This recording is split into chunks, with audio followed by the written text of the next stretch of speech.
everybody, this is Sister Omi. Hope everyone's doing well. This reading is going to be for the sign of Aquarius. That's Aquarius, Sun, Moon, and Rising. And what I'm doing is a preview for 2026. And this message to the Aquarians are being provided by an ancestral spirit. So I'm going to pull a card to represent that ancestor. Now, it could be your mom, your dad, your grandparents, or it could be someone in your lineage. But what we need to focus on is really the energy of the card. Okay, so that's what I'll tap more into, the energy of the particular card. All right, so let's see. Let me put this here. I'll set this right here. Aquarian. All right, so what ancestor is reaching out to you? And by the way, if this is your first time to my channel, welcome. And if you like the reading, please feel free to like, share, and subscribe.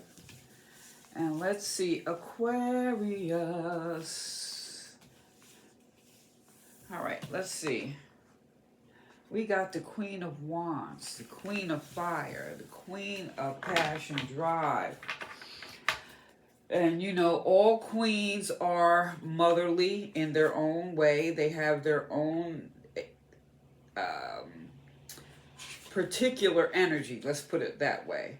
But the Queen of Fire, we know, or here it is the Queen of Staves, also known as Isis.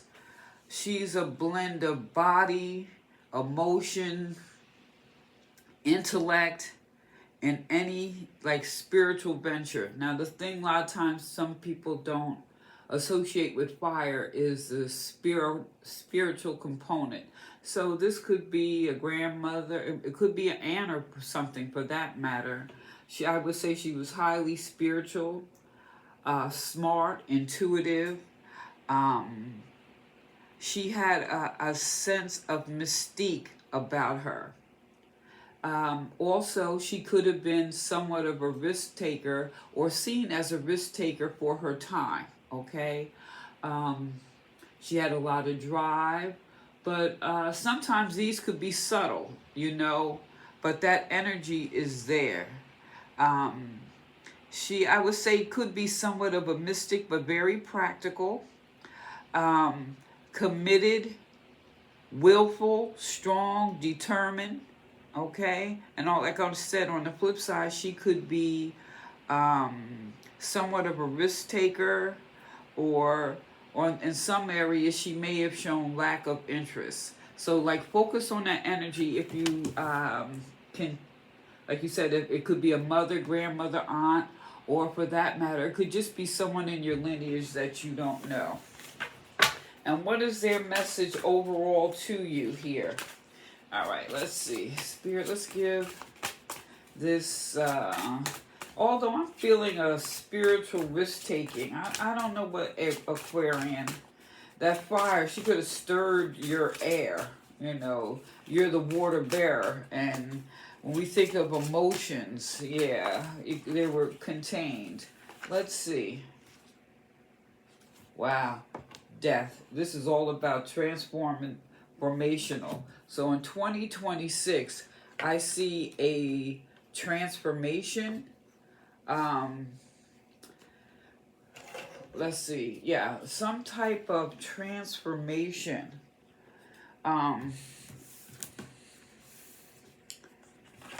Or releasing or clearing the path. Okay, or making room for something new, or taking a risk for something new, a radical transformation. It's like, hey, maybe you get up and decide you're gonna move to the if you were in New York, you might move to India. I'm just saying, it could be something, you know, something like that, because you know, that risk taking. This is really a completion of a cycle. Maybe there's been some stagnation. There's something here that's disrupting your complacency, and there's a need for you to transform. Like you see the owl, Like in the clouds, there's going to be a change here. Okay, okay, let's see. What chakra are we working with? Aquarius.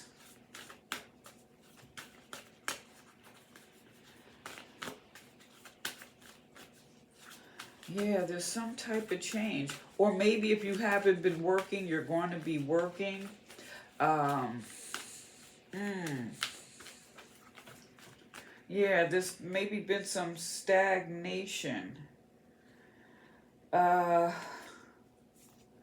I see here, okay, this we have the chakra here. We have relationships. So maybe this transformation is maybe changing some relationships.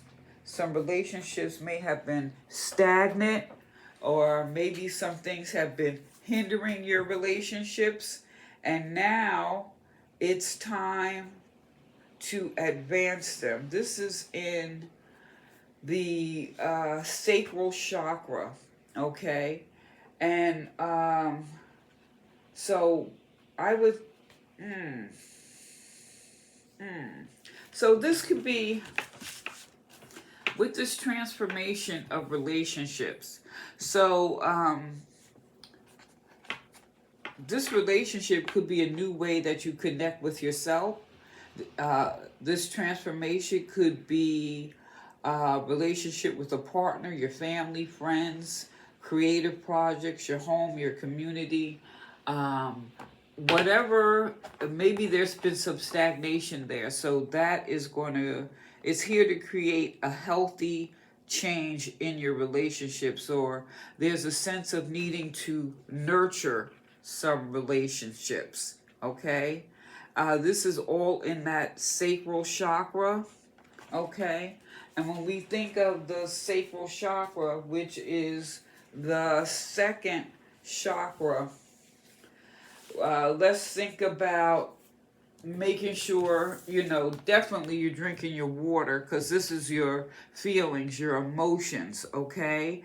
Also, listen, what they say, listen to your gut. You got this funny feeling, butterflies in your stomach.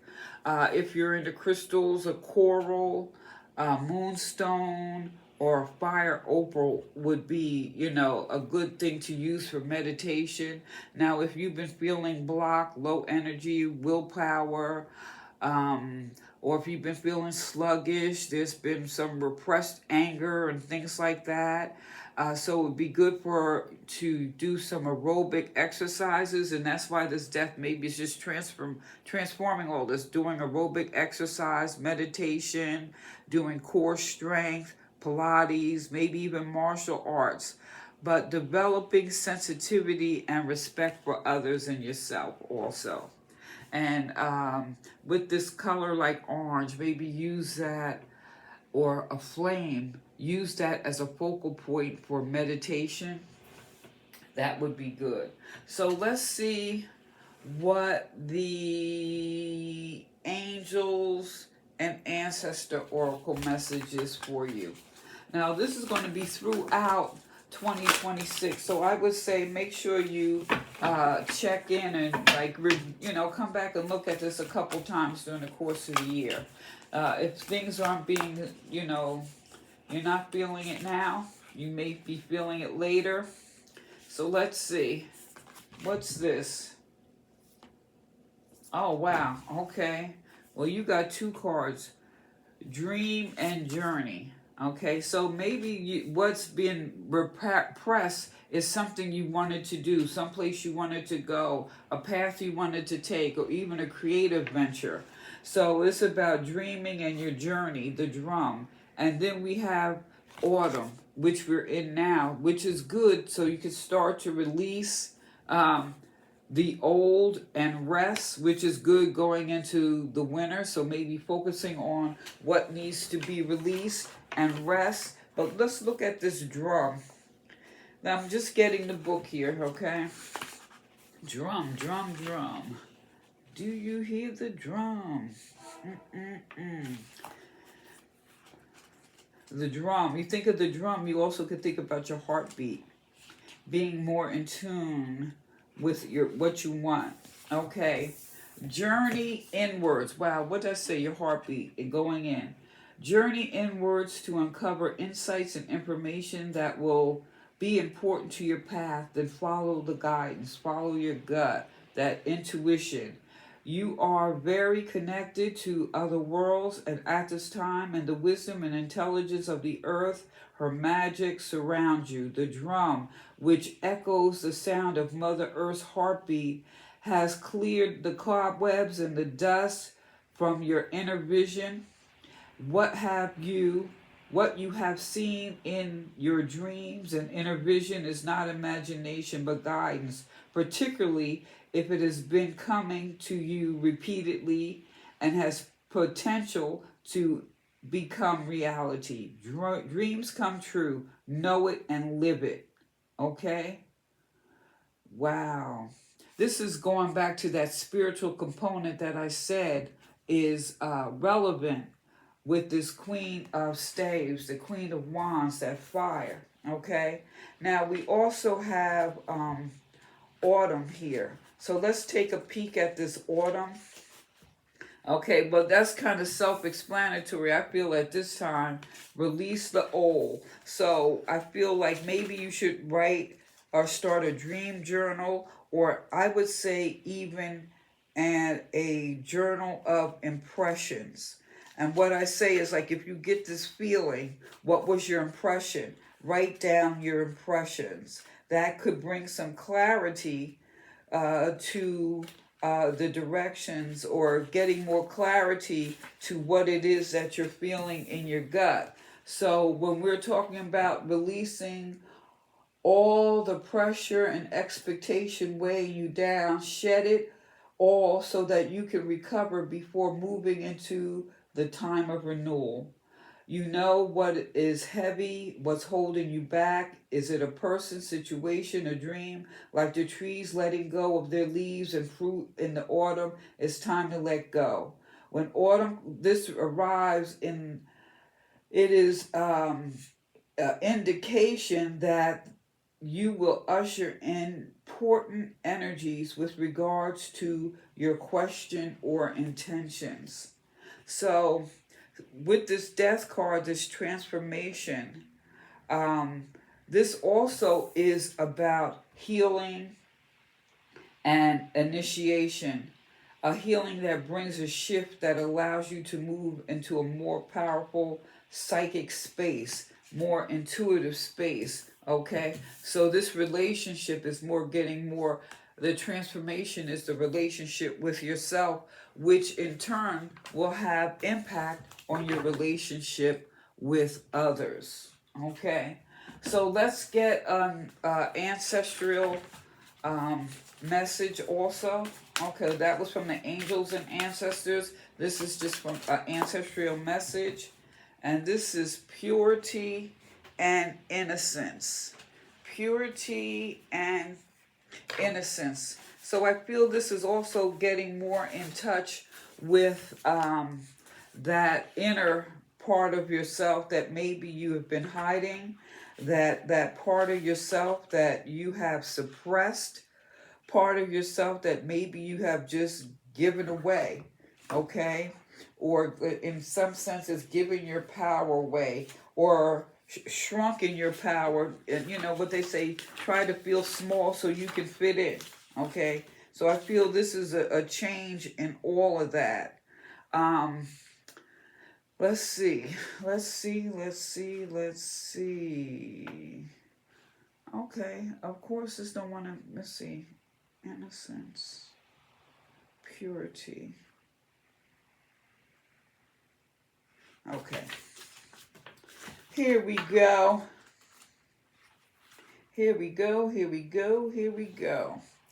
Okay. Innocence. This is purity of spirit. Approach a troubling situation with fearlessness, openness, and vulnerability, that hallmarks of innocence, accompanied by the hard-earned wisdom resulting from simply living your life. Coming through periods of suffering and loss that are inherent part of life, you've learned your lessons and found your way into a profound appreciation of greater depth, meaning, and what life is all about. You have come full circle. Now you have available to you both the qualities operating in synergy and balance, available to be called upon is as needed. Cast off the shroud of fear, open your heart, speak your truth, and allow wisdom to be inner. Be the inner elder that sits at the same table of innocence. As you heed the message and you receive from both, you'll find that you're able to navigate through life with greater ease. Wow, this goes back to clarification. This is a clear relationship with yourself. Going back to that gut instinct, that second chakra. Like, and when we think about the second chakra, again, I'm going to think of, like, what foods can you eat with the second chakra? You think oranges, papaya, orange foods. Let's see, orange foods, melons, salmon. Now, like I said, now in some cases, if you've been having like blocks and, uh, feeling some kind of way, swimming would be good, ballet, yoga, things like that to move the energy, because maybe we're dealing with creative blocks. Remember, this is water, how you feel. This is the feeling, listening to your gut. So, yeah, or even if you need to go and speak with someone, that would be, or someone you could trust. This is about, like I said, balancing your emotions. I feel this is unearthing emotions that you have suppressed. And that's why the Queen of Fire is here. She wants you to tap more into that, that energy. All right, let's see if we get one last message for you, Aquarius. Temperance. Wow. I feel this is apropos because really, I feel with this, it's really a need for you to be patient with yourself, okay? Patient with others. In the traditional deck, well, even though you see here, she's got 1 foot in the water, 1 foot on the earth. She's pouring the waters. The air is, clear. She has access to all of her senses. So this is also about conserving your resources. So be patient, moderation, wise management of yourself, taking care of yourself, your environment, taking a stand on abuse, if there is any. And abuse could, sometimes that word is maybe overused, but this is, I really feel, taking a stand and for yourself here. So I feel that in a sense, this could be ecological in a sense where, like I said, she's got 1 foot in the water, 1 foot in the earth. She's pouring, like Aquarian, that's you, the water bearer, right? She's pouring the water from one vessel to another. The air is clear to clear your thoughts. So I really feel this is you in the sense that there's bringing more balance on this journey and making sure you check in with yourself to stay balanced. 1 foot firmly on the ground, 1 foot in tune with your emotions. That's what came up with that chakra card, that sacral chakra, your emotions. If you got 1 foot grounded on earth and your water, your air would be your thoughts will be clear, and you'll be balancing all of the elements. So Aquarius, let me know what you think. I think this is going to be, this year is about transformation, even if it's how you see things, how you think. So let me know what you think. Please like, share, subscribe, give me a thumbs up. This is Sister Omi. Peace, guys.